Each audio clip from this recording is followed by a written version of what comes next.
Hungary. Tell us a bit. Thank you. Well, the VC industry practically started in Hungary in 2009. There were some smaller funds available practically in Budapest, but 2009 marks the first Jeremy funds, the time when the first Jeremy funds opened. By now, there are 4 rounds of Jeremy funds, altogether in excess of 300 million euros. So there is plenty of capital available for startups. The funny thing is that I heard a lot of times that Hungarians are contrarians, and in this sense, I think that we are. VCs came first, and then came the entrepreneurs. So by now, we have enough entrepreneurs in the system. I'm sure that you guys all heard of Prezi, Prezi, which is a presentation tool. The company started in 2009, practically going against the largest presentation tool in the world, PowerPoint. And yet, Prezi became a $200 million company, actually never used a penny of its investment, and it used basically just cash flow of the company that was available from its customers. I like to say this story, tell the story of Prezi because it's a very good and typical story of Hungarian shrewdness and sort of resourcefulness, because that's what Prezi did, and they are sort of the flagship of startups in Budapest. Overall, I also like to highlight Prezi as an example because they view the world as their market, not Hungary, because Hungary is just a small country, not very rich in resources and not very rich in disposable income. But the world, the English-speaking part of the world, is basically their ready market. By now, we have about 3,000 people that we can call startuppers or entrepreneurs who are working on various companies. And just sort of an indication how fast things changed in Hungary. In 2012, Startup Nation, the book on Israel, was translated into Hungarian, and the translator didn't dare use the word startup in the title because nobody would have understood. That was in 2012. So he said, a nation ready for start. That's how they translated the sentence. By today, every second article in the newspaper is about startups. So it's a huge change. Some people say it's a new fashion statement to run a startup. Obviously, we are on the other edge of the extreme. But the good thing is that there are a lot of young entrepreneurs and a lot of young people who are actually choosing this path, and they want to actually start to create something. Talking about innovation, I think that Hungary is very, very strong on technical issues, especially mathematics. Innovation is a good thing, and it has obviously its share in the new startups. But we are very heavy on deep technologies. A lot of algorithm-based companies, big data, and IT security companies that are popping up left and right, and that's where our focus is, and creating viable companies out of those deep technologies that some young entrepreneurs or some young technical people are creating in the universities. What we've done with iCatapult, we actually tried to open the door to the world. So we took some of the startups to the US, to New York, and to the Valley, and we brought in some European expertise in how to build global startups, which are actually operating at the speed of an international and American startup. And there are some very good signs. The very young generation speaks English at a reasonably good level that they can actually do business in. What we see is that just today, actually, we just closed the application for an event in New York, which will be hosted by Google. And the application was for a free plane ticket and 3 nights of free stay. And there were 15 companies who applied who actually claimed that they have revenue from the US, significant amount of revenue. So that's a new thing in Hungary, that we see these people who are doing business overseas and who haven't done it through some government grant, but they actually created it straight out of the market.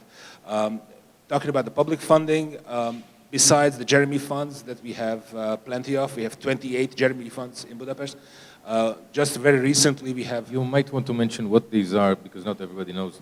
The Jeremy funds that were mentioned before. Jeremy funds is a special EU construct in which 30% private money is matched with 70% EU money. It's a 10-year term fund typically, and they are earmarked to be invested in small and medium enterprises at very favorable rates and favorable conditions. So that would be equity, 70% of the equity coming from... 70% of the equity coming from the EU, but the fund holds the equity in the companies. And what happens on an exit? Do they have the same rights as other investors, or Well, does the private money get sort of an advance ticket? Well, now you have a Hungarian answer.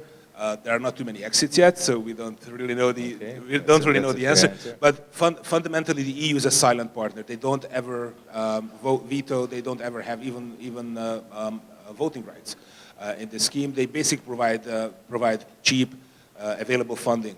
The problem is not how they're going to act in an exit situation. The problem is that there are not enough good companies to invest this money in. So that's why we are very much focusing on education and basically bringing up the next generation of entrepreneurs.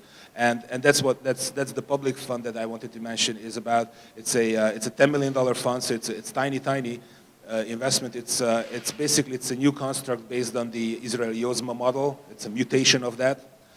When 4 accelerators have available funds to train, prepare, and invest. Train and prepare entrepreneurs and invest money into them to actually bring their company to basically to break even and even to push them on to the global markets. It's very important for us, just like for Israel. It's very important that we actually initiate and we are pushing these entrepreneurs very much to build companies and build products for the global market, because that's where the real market is. Hungary is very small, and not a whole lot of people want to learn Hungarian. So we have to focus on the English-speaking markets. So it sounds like you're developing the deal flow to a great degree in that respect. Yeah, we are at the point that we have to develop the deal flow.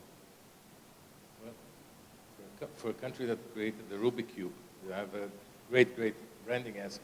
You should really use it. Yeah, the branding of Rubik works everywhere. I went to school in the U.S. and it was basically one of the 2 things that people actually associate with Hungary. So, yeah, Rubik's Cube, I think it's in and of itself is a very good indication of how Hungarians typically operate.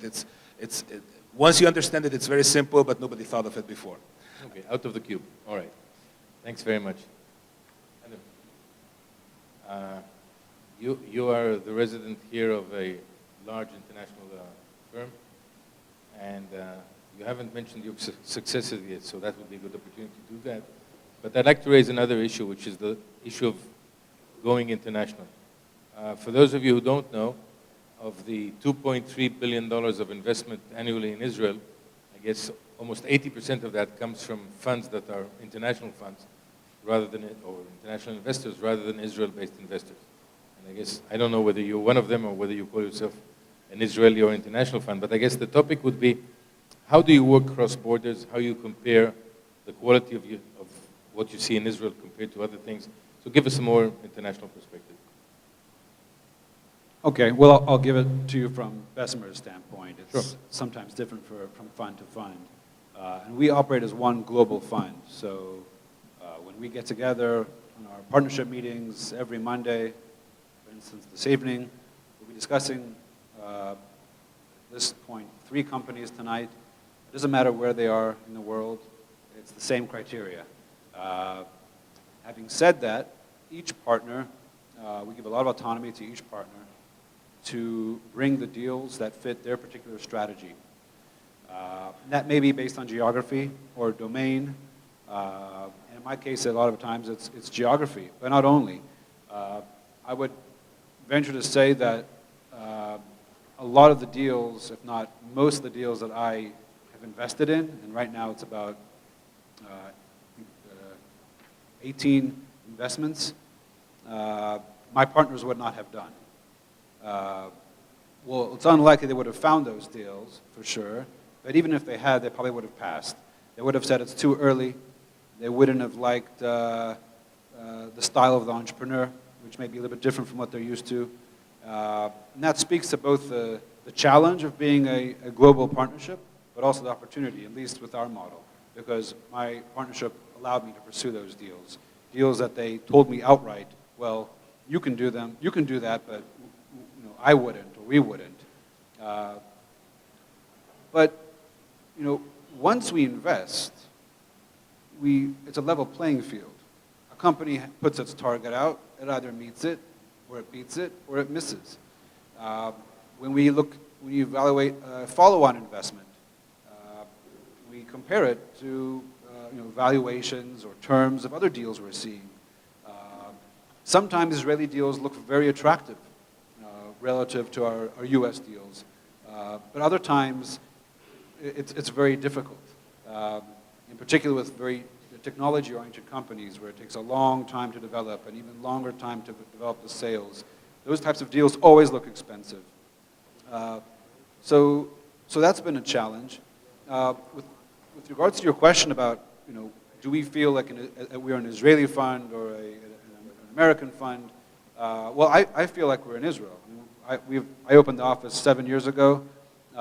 We have invested, as I mentioned, over $200 million in more than 20 companies, which actually makes us one of the most active investors in Israel, both in terms of volume of deals and in terms of aggregate capital committed. Our current portfolio is about 15 or so private companies, and a lot of them are quite substantial. In fact, we're only in September, but if I'm not mistaken, our portfolio companies, about 7 of them, have raised about $170 million in follow-on rounds this year. So we're talking about substantial investments. And of course, like I'm sitting here, I often feel like I'm an ambassador for Israel. Not just because I'm resident here and pay taxes here like some of my other colleagues, but because that's what I know, that's what I live and breathe. Having said that, when I approach investors, when I approach entrepreneurs, I do bring an American angle. We have a certain style of Bessemer, which I think is more American in approach, partly based on our size. We're investing right now out of a fairly large fund of $1.6 billion. That's a lot of capital for venture, we admit it. But the way we invest is we are stage agnostic. So sometimes we like to invest early on. $3 million would be an early stage investment. More typical would be $6 to $10 million. But we are capable of investing $20, $30 million at a time, and 50, 60 million overall in a company. Now, those are numbers actually that I have not reached much in Israel. A lot of the companies we invest in here, they either don't reach that growth stage, they get acquired earlier, or they can't convince the other shareholders to raise proper growth equity. But when possible, we try and push those companies along that route. And I'm happy to say over the last 9 months, as I mentioned, we have several of our companies raising what I would consider growth financings, companies that are growing very quickly, that ostensibly could try and optimize a $10 million round and make it work and avoid dilution. But we think we're having an impact on our companies, and they realize the advantage of raising upwards of $25, $30, $40 million when they see that when they have a plan to invest it. And is it true what they say that Israel or Israeli VCs or people investing here tend to exit early compared to, I don't know, America or the UK? Well, to begin with, I think the startups that are created here are somewhat precocious. They are generally ahead of the curve in many ways. And they're usually developing very advanced products. So, in the early stage, it looks like there's no market. You see a company, you're looking very far in the future, and then the market comes. Now, this company may be 3 or 4 years old at that point. It may just be starting to sell, but that's usually the point at which a large American company, most likely, will be in touch with Israeli startups, and will see it as a perfect add-on, exactly what they need. And the challenge we have as Israelis is that that company, again, is 3 or 4 years old. It maybe have raised 2 rounds of financing, still maybe doesn't really have revenues, hasn't really yet recruited a proper management team, and certainly not in the US. And they're faced with a real dilemma of selling now, of taking something home, something substantial for the most part, And that's not just the entrepreneur, of course, it's also the investors. Those investors are typically Israeli funds, earlier stage, or doubling down, going out to raise a big round, saying no to the acquirer and saying, we're going to build it on our own. That's really hard. For an Israeli company that's here, not in the US, that's a really hard thing. And so, yes, more often than not, I think Israeli entrepreneurs and their investors, it's together. They opt for selling, but it's not always it's not an easy decision. I think the more challenging or the more problematic situations are where you see a company that's growing.